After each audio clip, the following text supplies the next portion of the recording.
वे घंटों घंटों नदी के गहरे तल में बैठकर समाधिस्थ रहा करते थे। राधे राधे मित्रों, स्वागत है आपका आपके अपने YouTube चैनल पर।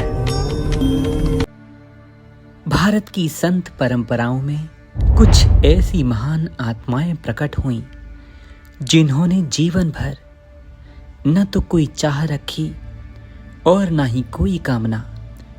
उनकी कठोर तपस्या, उनकी कठोर साधना केवल जन कल्याण के लिए होती थी।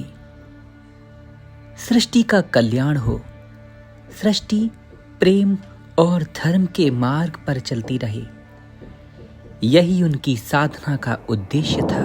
इन्हीं आत्माओं में से एक महान आत्मा प्रकट हुई श्री देवराय बाबा के रूप में। उनका जीवन एक तपस्या था और जो खुद एक चलते फिरते तीर थे।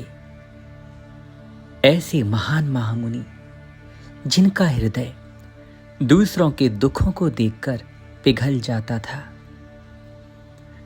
कहा जाता है कि श्री देवराय बाबा का जन्म अज्ञात है।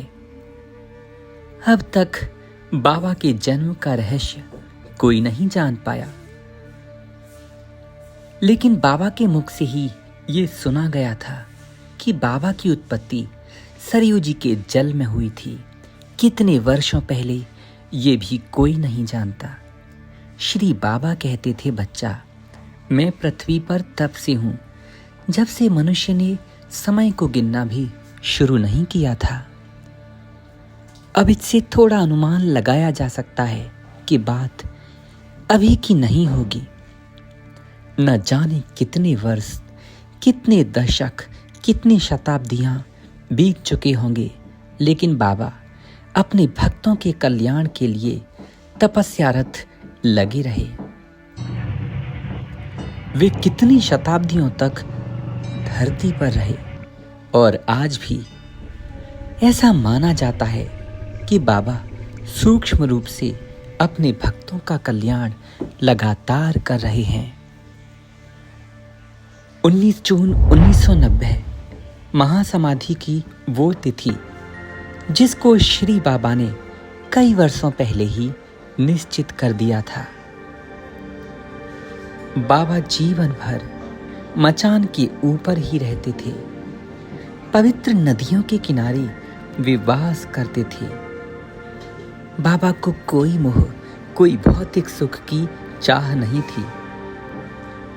वे घंटों घंटों नदी के गहरे तल में बैठकर समाधिस्थ रहा करते थे। श्री बाबा कोई भोजन भी नहीं करते। उनका जीवन तो मूर्तिमान तप ही था। बाबा का मुखमंडल हमेशा शांत और तेजस्वी रहता था। उनके पास दर्शन में आने वाले भक्त जैसे यह अनुभव पाते हों कि वे भगवान के ही सन्मुख हों। और बाबा अक्सर अपने उपदेश में कहा करते, बोल बच्चा, मैं भगवान के सन्मुख हूँ, संसार पीछे छूट गया। ऐसा अभ्यास करो, न होठ हिलना चाहिए और न ही जीवा। उनकी दृष्टि में न कोई छोटा था, न ही कोई बड़ा। राजा हो या रंक, सब उनके चरणों में समान थे। श्री बाबा की ऐसी अनेकों घटनाएं हैं जहां पर बाबा ने भक्तों के कष्टों की पीड़ा को हर लिया। आगे आने वाले वीडियोस में हम उनमें विस्तार से चर्चा करेंगे। जय श्री राधे।